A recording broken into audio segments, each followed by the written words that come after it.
Hello and welcome to the program. This is another podcast for The Diplomat. My name is Luke Hunt and with me today is Carl Thayer, Emeritus Professor of the University of New South Wales School of Humanities and Social Sciences at the Australian Defence Force Academy. Carl has spent many decades at ANU, Australian National University, and is widely considered one of the world's leading experts on Vietnam. Carl, welcome to the program. Thank you, Luke. It's been an interesting time. You've had the US-ASEAN summit in Washington. The Indo-Pac strategy is the framework is still evolving. How do you make the weekend shenanigans among the 8 of ASEAN leaders who met with Biden and each other? Right. I guess one has to say that there's no one definite answer to this. In certain respects, it enhanced US-ASEAN relations. The fact that they took place, the last meeting was in 2016 under Obama.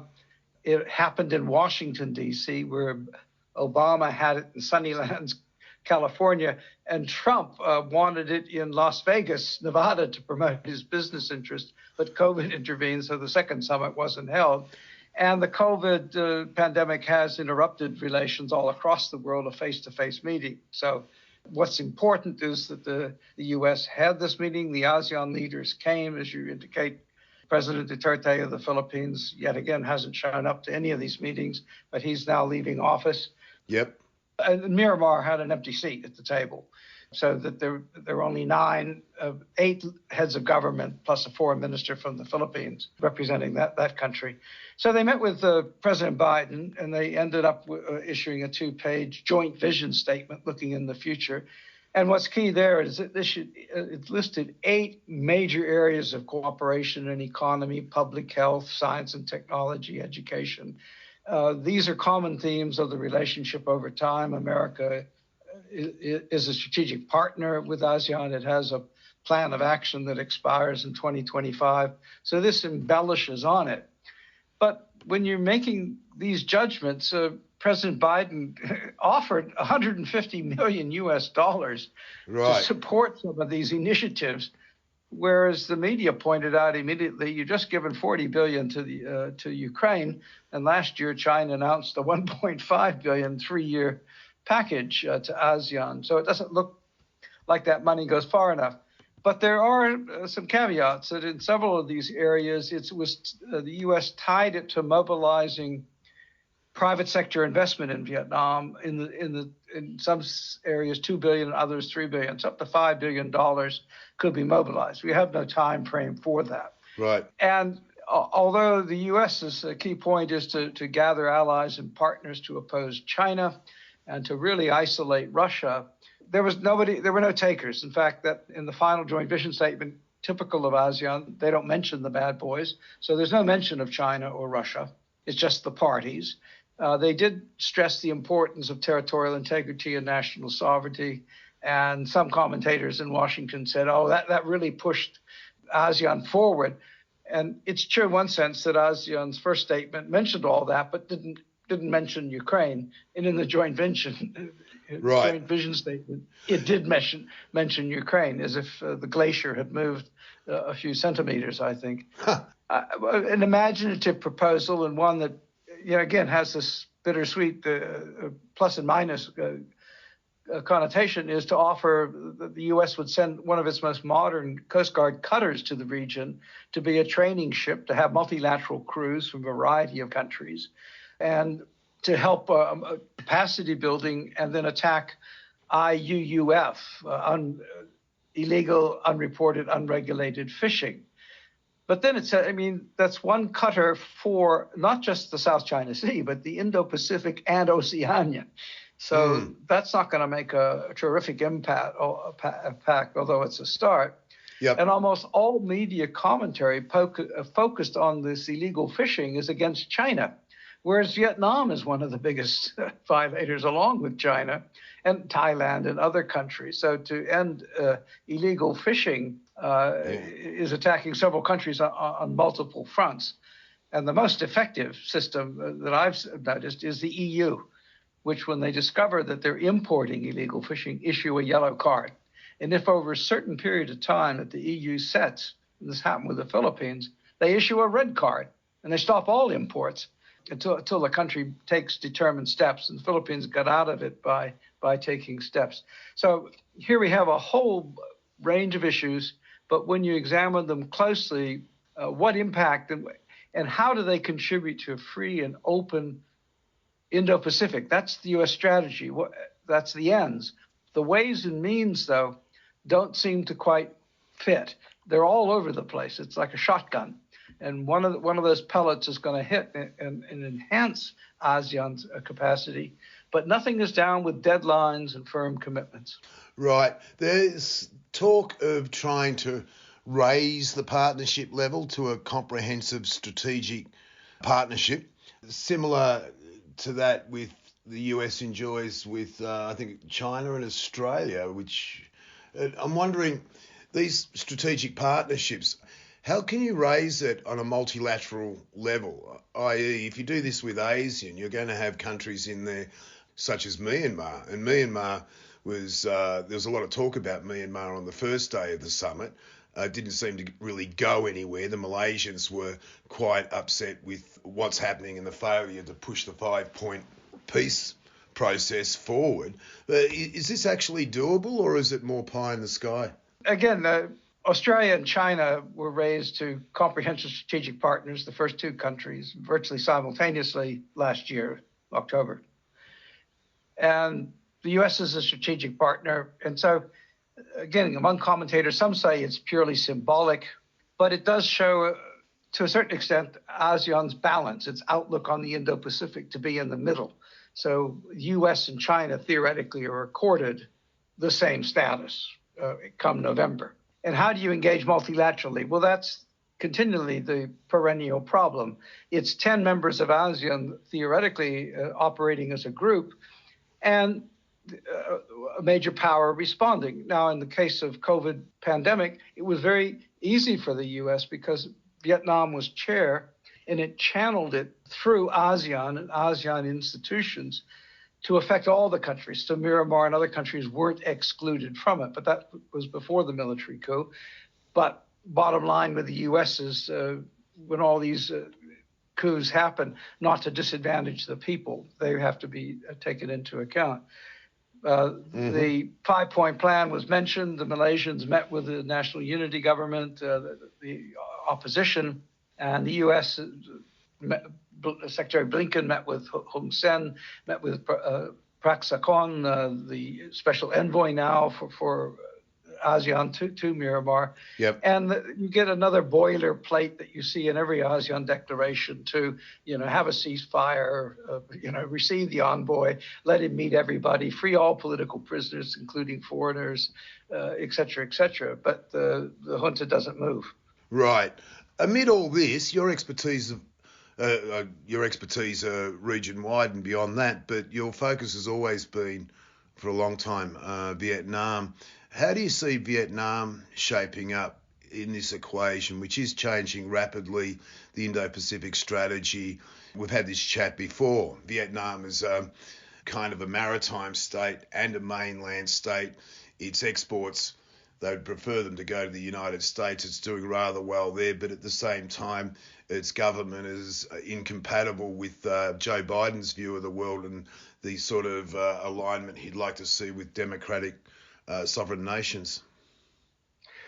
Yeah, well, Vietnam had a leadership change in January of last year, and they're elected for a 5-year period. They set very ambitious targets economically to recover from COVID and then move Vietnam from its low income to middle income status, I should say, to higher up, to be a modern industrialized country by 2030.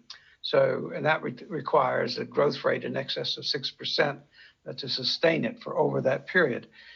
The United States is Vietnam's largest export market, and I think Vietnam ranks 9th amongst U.S. trading partners. There was a meeting with the U.S. trade representative, and they're looking at a harmonious balance of trade to overcome the Trump era focus on trade deficits that Vietnam has to meet. Vietnam's looking very much towards technology innovation, e-commerce, digital, clean energy, all the new modern technologies to try to meet its commitments under climate change, which the U.S. endorses and wants to support. So Prime Minister Chin was one of the few leaders to actually meet bilaterally with President Biden. Biden didn't meet all the 8 representatives, heads of government, one-on-one. And Prime Minister Chin gave a major address to the Center for Strategic International Studies. He met with the American business community. He met with Secretary of Treasury Janet Yellen, and on you go. So he had first-class access all across the board. But this was all crammed into a very short period of time. And a bit of the gloss has been taken off by the fact that there was a video being made of the meeting that he was going to have with Secretary Biden, and the microphone was still hot before this began. And it's up on Twitter, and it needs to be verified because the video has been taken down and is all in Vietnamese. Right. So it's a Vietnamese American who's writing about this, about comments that the Vietnamese were making prior to going in this meeting, including one that Vietnam was not afraid to deal with anybody, and they had put Biden in the corner. And these seem it's a big call. This goes against the promotion of trust between the two countries, which was a key line in the Prime Minister's talk. What sort of muscle do the Vietnamese have that would warrant such a statement? Well, the U.S. has already shown its hand. I mean, this is the bargaining culture. And America's shown its interest in wanting to purchase Vietnamese goods and influence and bring them on side. So the Vietnamese have some bargaining room back in that respect. They play a strong role in ASEAN's consensus, and the U.S. needs to keep Vietnam on side in doing that. American businesses want to invest in Vietnam. It's profitable for them. And your question's very good. When I looked, and I've gone through hundreds of pages now of media and other reporting that have come my way on all of this, it's all, and I hate to say it, that Vietnam seems to be a security taker. Give me, give me, give me. Right. And what do you get back? Well, no, we need to develop. And the starting point is always to heal the wounds of war. I was going to go there on that, but I'll save that for 5 minutes. Sorry, go ahead. Right. Well, I'll wait. But in other words, they start with that, and then they list areas of cooperation. And then we would really like you to invest in green energy, more education and training, more this, more that. Oh, we'd like to teach you how to get up a stock market, et cetera. And if the U.S. is expecting support by Vietnam against China, in a recent background brief in trying to answer that question, I just said, watch this space and see how quickly Vietnam and China's leaders get together after this, because that's been a historical pattern.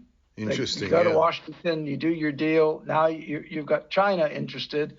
Then you send your party leader to China and kind of balance things out. So, in other words, but this leaked tweet, if it's accurate, is how difficult it is then to get Vietnam to be anything other than independent and not really side.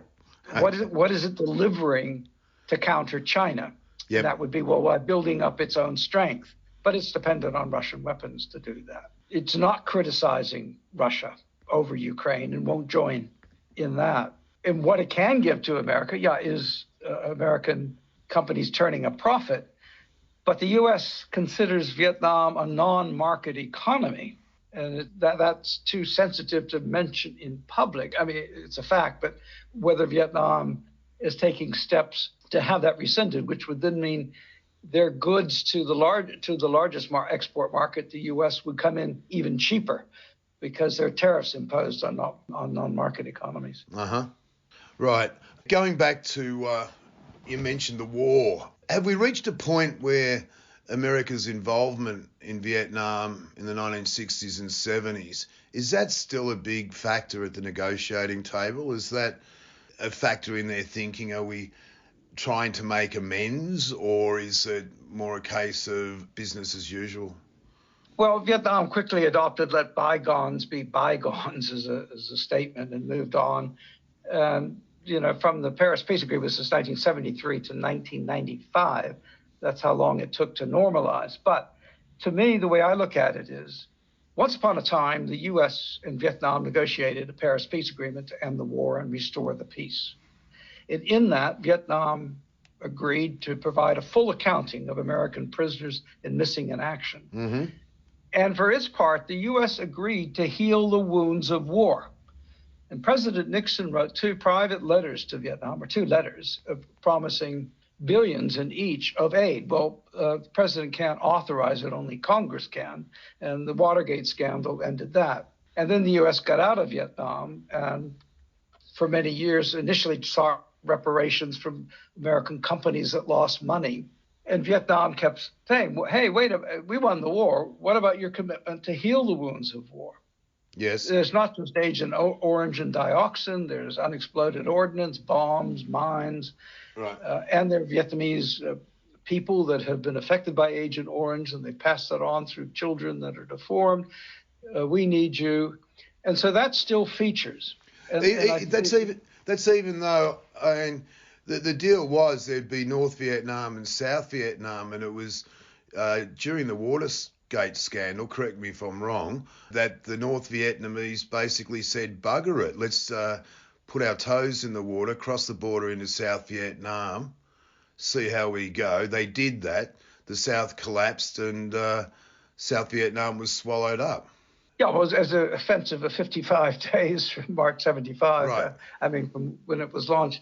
Yeah, but the point is that, in the U.S., the Paris Peace Agreement was signed in 73. That they set so many days for the U.S. to withdraw its troops. They did, and the U.S. withdrew. And then the Vietnamese in January 74 attacked the provincial capital to see what would happen.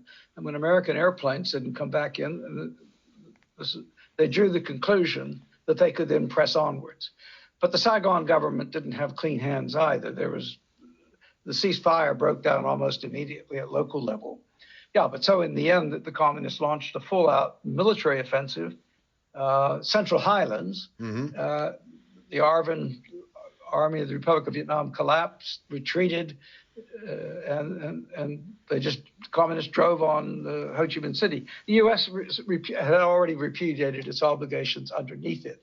But in other words, when they started again, and under the Carter administration, and Richard Holbrooke was the key interlocutor, in October 78, they came very close to establishing diplomatic relations and locating the site of the American embassy.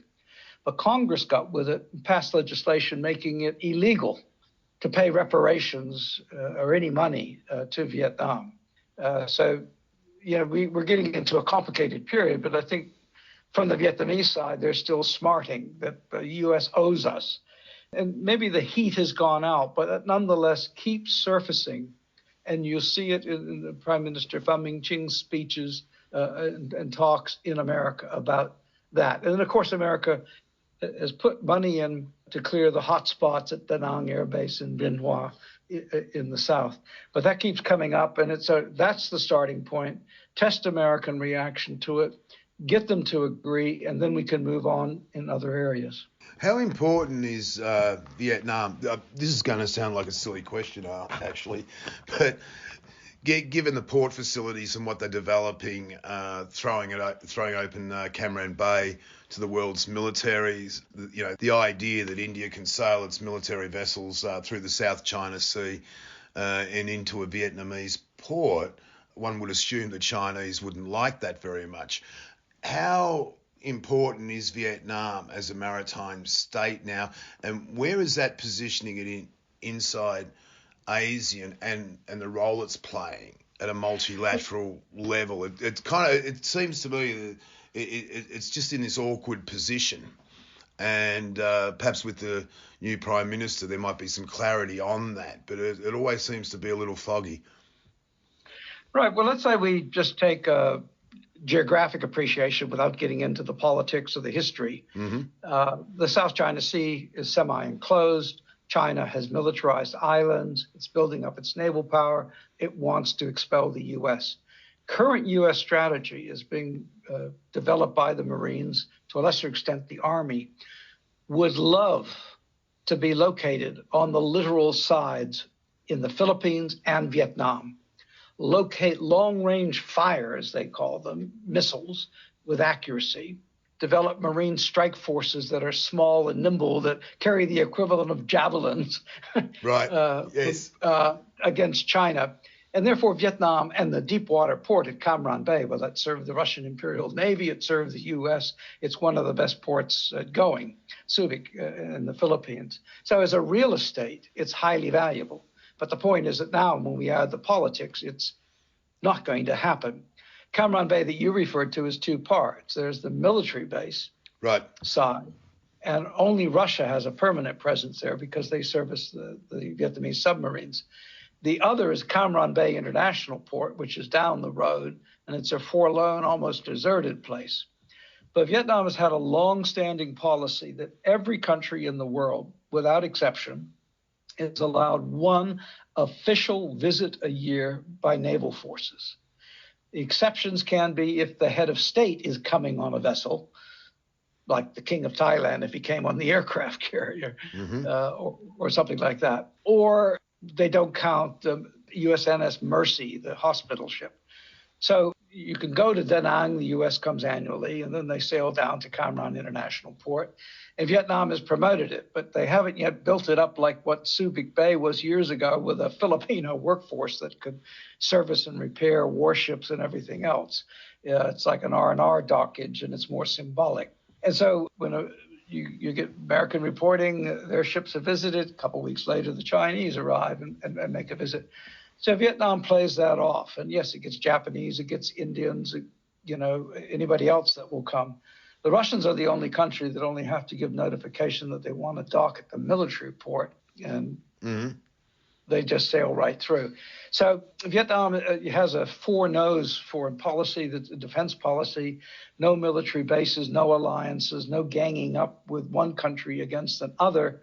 And then the fourth no added in late 2019 was no threat or use of force. First time Vietnam will defend itself, but not use force first. Right. Okay. How close are Vietnam and Russia? There's a lot been said about it over the years, but as other analysts have pointed out to me, that they've rarely, if at all, staged joint military exercises, for example. The reliance is obviously what they need from each other is it's dissipated since the end of the Cold War. How close are they now, and how big a factor is that within ASEAN and multilateralism? Yeah, one, just first definitional thing, that in English, military exercise covers a wide range, but Vietnam has two distinct terms. In military exercise, to impart combat fighting skills aimed at another country, they don't do. So when you say they don't have military exercises with Russia, you're absolutely correct. And the other is a training exercise, and they'll do training exercises. But that's the way of fitting around. Well, one, I mean, historically, Ho Chi Minh was at the French Communist Party. The French Socialists broke off into the French. He went off, joined the Comintern. He went to Moscow. He served the Comintern. China helped with its revolution, but in the 1950s, Russia, when the Korean War broke out, and also when the war in Vietnam picked up, China aided Vietnam, but increasingly the Soviet Union got involved. The longer the war went on, and when Moscow and Beijing split throughout that war, when it ended, China ultimately ended up pulling out its advisors and pulling out its aid programs, and Vietnam sided with the Soviet Union, and indeed signed a treaty of friendship and cooperation as a cover, as an insurance policy, so that when Vietnam intervened in Cambodia in late 1978, it had that Russian support and Russian military supplies and equipment to help serve the Vietnamese military.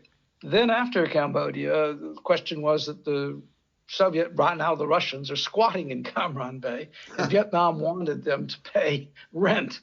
And the Russians said, oh, you owe the Soviet Union billions of dollars in debts, and we want you to repay. So they haggled over that, and ultimately the Russian Navy left.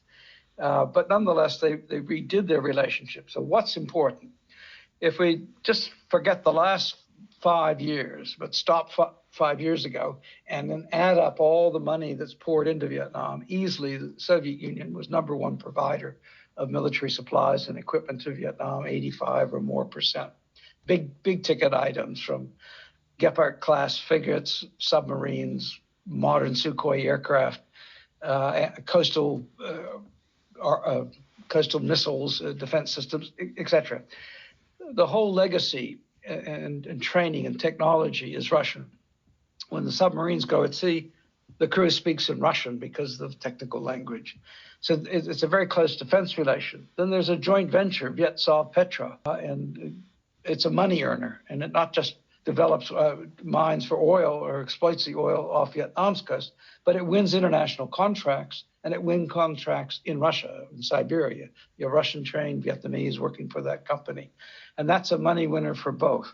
Now, these are small potatoes in the sense that you don't even get Russia in the top 10 trading partners with Vietnam or investors. It doesn't carry that heft. But it's a country that has reliably supported Vietnam, its first strategic partner, a permanent member of the UN Security Council, and a counterweight to China up until Ukraine. So that's, and you have tens of thousands of Vietnamese trained there who have an attachment and a gratitude for what they learned at educational institutions that are there. Okay, that's just being shown by those who are analyzing the social media and all the pro-Russian net groups that are supporting Russian intervention in Ukraine. Oh, that's interesting. I think you've mentioned before, too, that while it might be small potatoes, but if, say, the Americans, and I'm sure they would, like to sell military hardware to a point to the Vietnamese, because everything has been so customized towards Russia and the Russian language, and the military personnel, as you just mentioned, use Russian to run the submarines, run the ships, and everything else that sails along with it, that it's almost an impossible ask to get in there and change that. You certainly can't do it overnight. And that sort of locks Russia in there for at least the time being. Well, it locks Russia in, but this is a huge moment of vulnerability for Vietnam, because around just after Crimea, but particularly around after 2018, Vietnam's procurements from Russia peaked and just under 800 million, and they dwindled down to 72 million at the end of this period. In some years, there were no purchases whatsoever. And we can make it what we will, whether it's a reaction to the threat of US sanctions or Vietnam's economy had slowed down, or equally plausible is that the Vietnam had been warned, particularly by a retired Australian admiral, not warned, but advised, wait till you guys find out what the maintenance costs are for submarines and everything you've bought. And so an awful lot of the defense budget, as every year goes by, is being consumed to keep the submarines, the frigates, fast attack missile craft, and aircraft still operational and ready. So that's showing you that weakness in the relationship. But the U.S. and the West are making Russia the pariah, or isolating it, or putting pressure. Now India still buys, so there's some cover for Vietnam. And you're absolutely right. When Secretary James Mattis was under Trump heading the Pentagon, he wanted exemptions for India, Indonesia, and Vietnam, because he knew you just can't, like an addict, tell them to stop and have it happen next week. It's a long process of rehabilitation, in a sense, of weaning them away, says a Vietnamese scholar in Singapore. But then the question then becomes the cost and the technology and the massive training in English that would have to take place to get people that can hop into a fifth-generation American fighter, if they were going to sell them. Indonesia may be on the line for some Hornets, so that Vietnam might clarify. But then it would be a mix and match situation until enough American planes were purchased to totally phase out the Russian ones that exist. So there's no easy answer. Now the vulnerability is that Russia, that sales and procurements could attract sanctions. Two, that the Russian expenditure on the war in Ukraine means it can no longer supply them, or that Russia becomes more dependent on China, and therefore China could put pressure on Russia not to sell Vietnam weapons that are obviously being used to prepare Vietnam to defend itself against the northern neighbor. Yeah, it's a hell of an equation. On a final question, we've got a new generation of leaders popping up in Vietnam. If that gaffe proves to be correct, they're certainly making themselves heard in the corridors of power around the world. How do you see this generation of leaders taking Vietnam over the next 3, 4, 5 years? It's looking to be a critical time. Well, I'm going to be disappointing and say I don't, because Vietnam is a very hierarchical, sclerotic political system.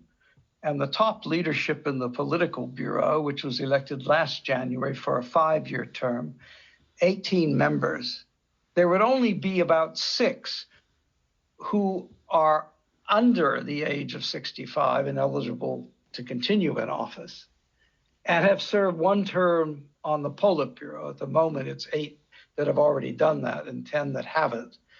So by the next party Congress, the vast majority are going to be 65 or older. So you'd need new blood coming in a big way. So between now and January 2026, the youngest member of the Politburo is 52, and he's the only person, everybody else in the 60s. And they also privilege people born in the northern provinces for key party positions over the South. That's not an absolute rule, but it is a restriction. So between now and then, what is the effect of younger people? And that goes back to the Central Committee, where they have quotas for people under 50, 50 to 60, and above 60. So they have it's like if you see it as an escalator at a supermarket, so many every 5 years a cadre group gets off that's both eligible for jobs and one group and has to be retired, and the next group comes up. So, I know that feeling. Anyway, sorry. Yeah, but in other words, the answer is it's up to these people on the Central Committee. Yep. And before the last party Congress, the Central Committee overturned the Secretary General's preferred candidate for party leadership, and compromise was the party leader stayed for a 3-term. That's not going to happen. And I think the big turnover is going to come at the next party Congress, and it's going to come from within that Central Committee. And that Central Committee now is really tasked with the economic issues and the priorities, I say, to make Vietnam an advanced industrial country of reasonably good income by 2030. So that group there are going to be not involved so much in politics, but in economic development and technological development in Vietnam. Okay. Carl Thayer, always enlightening, and thank you very much for your thoughts. Terrific chat. Thank you, Luke.